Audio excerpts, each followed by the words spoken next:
नमस्कार साथियों, मैं doctor Manoj Ahuja Ahuja news channel में आपका हार्दिक अभिनंदन करता हूं। आहूजा न्यूज बुलेटिन देखने से पहले हम आपको बता दें, हमारा न्यूज चैनल कोई प्रोफेशनल चैनल नहीं है।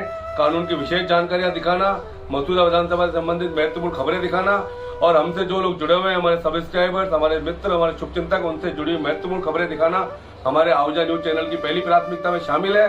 आप भी हमारे आहूजा न्यूज चैनल के सदस्य बने। अगर आपने हमारे चैनल को सब्सक्राइब नहीं किया है तो सब्सक्राइब करें। तो आइए देखते हैं आज की विशेष खबरें Ahuja news channel bulletin. Supreme court ने फैसला सुनाया कि एक अदालत आरोपी को बरी करते समय यह आदेश नहीं दे सकती कि उसे उसी अपराध के लिए फिर से जांच की जानी चाहिए।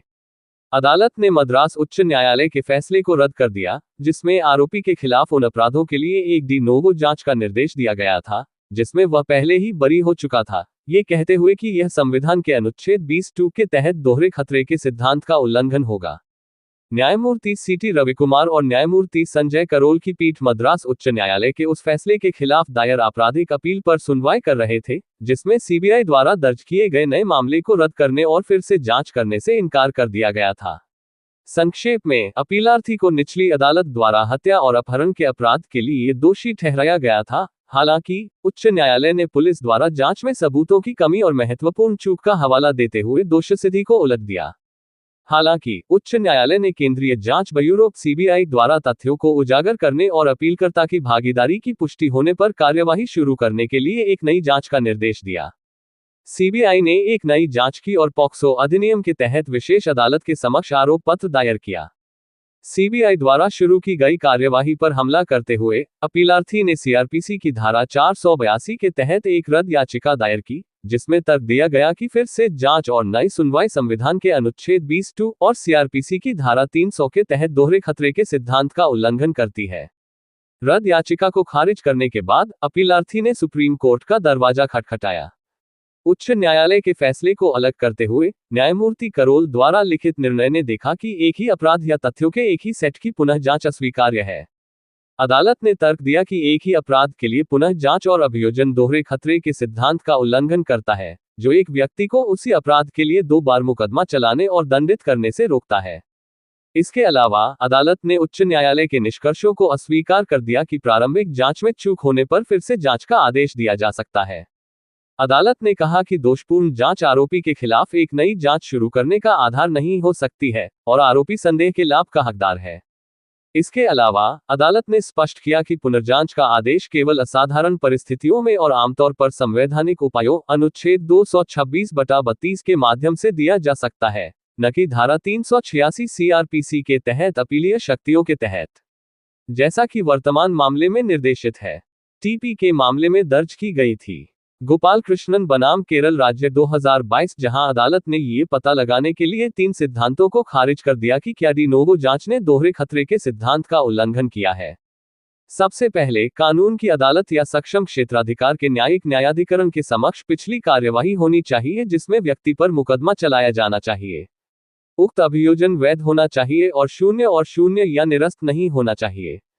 दूसरे, पिछली कार्यवाही में दोषसिद्धि या बरी उसी अपराध और तथ्यों के समान सेट के संबंध में दूसरी कार्यवाही के समय लागू होना चाहिए, जिसके लिए उसे पहली कार्यवाही में मुकदमा चलाया गया था और दंडित किया गया था। तीसरा, पश्चातवर्ती कार्यवाही एक नई कार्यवाही होनी चाहिए, जहां वह दूसरी बार उसी अपराध और तथ्यों के समान सेट के लिए मुकदमा चलाने और दंडित करने की मांग की जाती है। इन शर्तों को वर्तमान मामले में लागू करते हुए न्यायालय ने नोट किया कि अपीलार्थी पर सक्षम अधिकारिता की अदालत द्वारा मुकदमा चलाया गया था और उच्च न्यायालय द्वारा उन्हीं अपराधों से बरी कर दिया गया था। चूंकि उसी अपराध के लिए दूसरी कार्यवाही की डी नोवो दीक्षा के समय बरी होना वैध रहा था, इसलिए संविधान के अनुच्छेद 20(2) के तहत अपीलकर्ता के अधिकार का उल्लंघन पाया गया था। इस प्रकार सभी शर्तों को पूरा किया गया था। वर्तमान तथ्यों में, एक पिछली कार्यवाही हुई थी जिसमें ट्रायल कोर्ट ने अपीलकर्ता को दोषी ठहराया और उसे मौत की सजा सुनाई। न्यायालय की क्षमता या अधिकार क्षेत्र के बारे में कोई सवाल नहीं है, इसलिए पहली शर्त पूरी हो गई है। उच्च न्यायालय द्वारा प्रदान की गई बरिया को निर्दोष के आपराधिक न्यायशास्त्र के मुख्य सिद्धांत के लिए तब तक लागू रहना होगा जब तक कि दोषी साबित न हो जाए और कानून द्वारा अन्यथा प्रदान की गई परिस्थितियों को छोड़कर विस्थापित नहीं किया जा सकता है।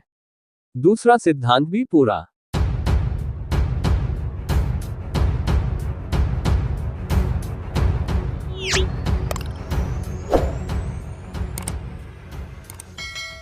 केकड़ी जिला रद्द होने से आक्रोशित वकीलों का धरना तीसरे दिन भी कोर्ट परिसर में जारी रहा। इस मौके वक्ताओं ने कहा कि जब तक सरकार अपने जनविरोधी फैसले को वापस नहीं लेती तथा केकड़ी को जिले दर्जा फिर से नहीं देती, सरकार विरोध जारी रखेंगे। इस मौके पर वरिष्ठ अधिवक्ता मोहम्मद सईद नकवी ने पूर्व विधायक व गुजरात कांग्रेस प्रभारी डॉक्टर रघु शर्मा दूरभाष पर संपर्क किया तथा धरना स्थल पर पधारकर आंदोलन को गति देने का आह्वान किया, जिस पर डॉक्टर रघु शर्मा ने 1-2 दिन में पहुंचने का आश्वासन दिया। वहीं दूसरी ओर वरिष्ठ अधिवक्ता व सेंट्रल कोऑपरेटिव बैंक के चेयरमैन मदन गोपाल चौधरी ने भी केकड़ी विधानसभा की आम जनता को आंदोलन में शामिल होने का आह्वान किया। वरिष्ठ अधिवक्ता सलीम गोरी एडवोकेट ने गीत व संगीत के माध्यम से भजनलाल सरकार को केकड़ी की जनता की आवाज सुनकर उनके द्वारा लिए गए निर्णय को परिवर्तित करने की बात कही। इस मौके पर बार अध्यक्ष डॉक्टर मनोज आहूजा, निर्मल चौधरी, सूर्यकांत दाधीच, अर्जुन सिंह शक्तावत, मगनलाल लोढ़ा, सलीम गौरी, अशफाक हुसैन, परवेज नकवी, गजराज सिंह, भूपेंद्र सिंह, शिवप्रसाद पाराशर, मुरलीधर शर्मा, राम सिंह राठौड़, मुकेश शर्मा, सीताराम कुमावत, आशुतोष शर्मा, जितेंद्र राजपुरोहित आदि मौजूद थे। उनके साथ डेट बता दो ताकि हम धरने को कंटिन्यू रखें। हमारे अध्यक्ष जी से बात कर लो, शक्ति देवे और सबसे संपर्क करके इस अभियान को गति देवे। सभी लोग अपने साथ रहकर इस अभियान को सफल बनाया है। धन्यवाद। जय चंदे से गंदा लगाकर केकड़ी जिला बचाओ अभियान के लिए संघर्षरत है, तो हमें इस धरने को थोड़ा संघर्ष को लंबा हमें करना पड़ेगा, क्योंकि सरकार से जो हमारा संघर्ष है वो पूरे राजस्थान की रीति नीति से संबंधित है। तो इसमें संघर्ष की कड़ी को जोड़ते हुए बाकी अन्य जिलों में जिस तरह के कार्यक्रम निर्धारित होते हैं, तो उनसे भी हमें सामंजस्य स्थापित करना पड़ेगा कि चाहे वो सीकर वाले क्या कर रहे हैं, शाहपुरा वाले क्या करते हैं, दूदू वाले क्या कर रहे हैं, तो वहाँ की बार एसोसिएशन वगैरह से भी संपर्क करेंगे और वहाँ के जो जनप्रतिनिधि लोग हैं जिस तरह का कदम वो इस आंदोलन के लिए उठाएंगे, तो उनका भी मार्गदर्शन लेते हुए अपने इस आंदोलन में उसको सम्मिलित करके और इस लड़ाई को लंबी हमें लड़नी है। वो जो कहते हैं ना कि अभी तो दी अंगड़ाई आगे और लड़ाई है, तो अभी ये अपना अंगड़ाई का कार्यक्रम चल रहा है और इसके लिए अपन को सतत सभी को एकजुट होकर के संघर्ष करना पड़ेगा।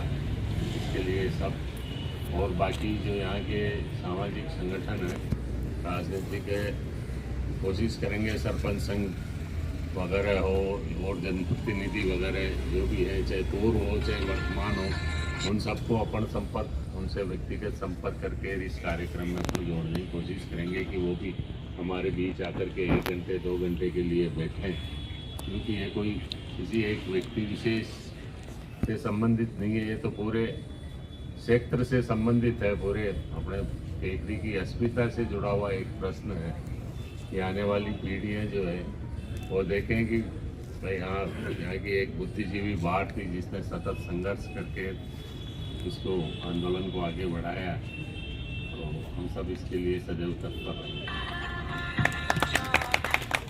उन लोगों की दिल की आवाज को मैं नगमे के माध्यम से सुनाना चाहता हूँ, सुनिए, आप गौर करें। बिखर गए बचपन के सपने,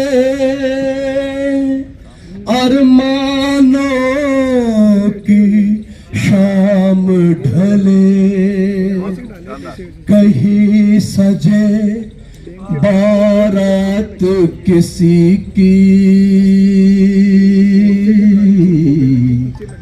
कहीं किसी का प्यार जले। ब्यावर जिला मुकम्मल रह गया तो वहां तो बारात है, यहाँ हम दर्द भरे नगमे गुनगुना रहे हैं और वही आवाज आ रही है, कह दो कोई ना करे यहाँ प्यार, कह दो कोई ना करे यहाँ प्यार, इसमें खुशियाँ है कम बेशुमार है गम, एक हंसी और आंसू हजार, कह दो कोई ना करे यहाँ प्यार। यानी कि इस तरह से दिल बेचैन हो गया, अफसुदा हो गया कि दिल बस ये कह रहा है कि प्यार से भी नफरत हो गई एक तरह से। और दिल क्या सदा दे रहा है? प्रीत पतंगा दिए से करे, प्रीत पतंगा दिए से करे, उसकी हीलों में वो जल जल मरे। मुश्किल राहे यहाँ, अश्क और आहे यहाँ, इसमें चैन नहीं ना करार, कह दो कोई ना करे यहाँ प्यार। इसमें खुशियाँ है कम, बेशुमार है गम, एक हंसी और आंसू हजार, कह दो कोई ना करे यहाँ प्यार। कमल के फूल की जो भूल हुई, उसी भूल को शायर ने किस कदर कहा है? हमने तो समझा था फूल खिले, हमने तो समझा था फूल खिले, चुन चुन के देखा तो कांटे मिले, ये अनोखा जहां हर दम धोखा यहाँ, इस वीराने में कैसी बहार, कह दो कोई ना करे यहाँ प्यार। इसमें खुशियाँ है कम, बेशुमार है गम, एक हंसी और आंसू हजार, कह दो कोई ना करे यहाँ प्यार।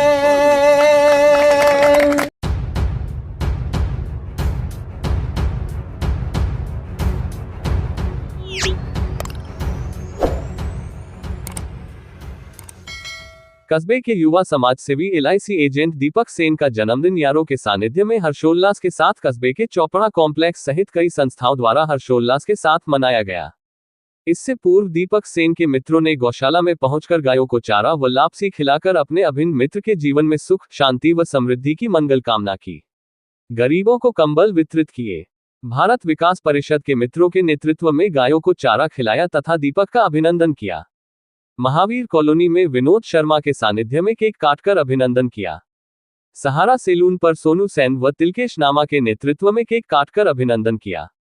चौपड़ा कॉम्प्लेक्स में समाज सेवी शिक्षक पवन धूमश व एडवोकेट मनोज आहूजा के सानिध्य में समारोह का आयोजन कर माला व साफा पहनाकर अभिनंदन करते हुए केक काटकर बधाई व शुभकामनाएं देते हुए एक दूसरे को केक खिलाया। समारोह में शिक्षक पवन धूमश, एडवोकेट मनोज आहूजा, राज शर्मा, विजय जैन, सद्दाम मंसूरी, जोमोन जॉन, देशराज चौधरी, अनुराग शर्मा, भागचंद चौधरी, दीपक भाटी, जाहिद हुसैन, विनोद भाटी, जाकिर हुसैन, भागचंद जैन, जयसिंह सेन, भूपेंद्र रावत आदि मौजूद रहे। वहीं भिनाय रोड स्थित महासिंह बाबा के दरबार में भी दीपक का अभिनंदन किया गया। कस्बे के युवा समाज सेवी के जन्मदिन के अवसर पर मित्रों व ग्रामवासियों द्वारा दिए गए प्यार व सम्मान से अभिभूत होकर सेन ने सभी का आभार व्यक्त करते हुए भविष्य में भी समाज सेवा के साथ साथ यारी दोस्ती पर अपनी जान कुर्बान करने की घोषणा की।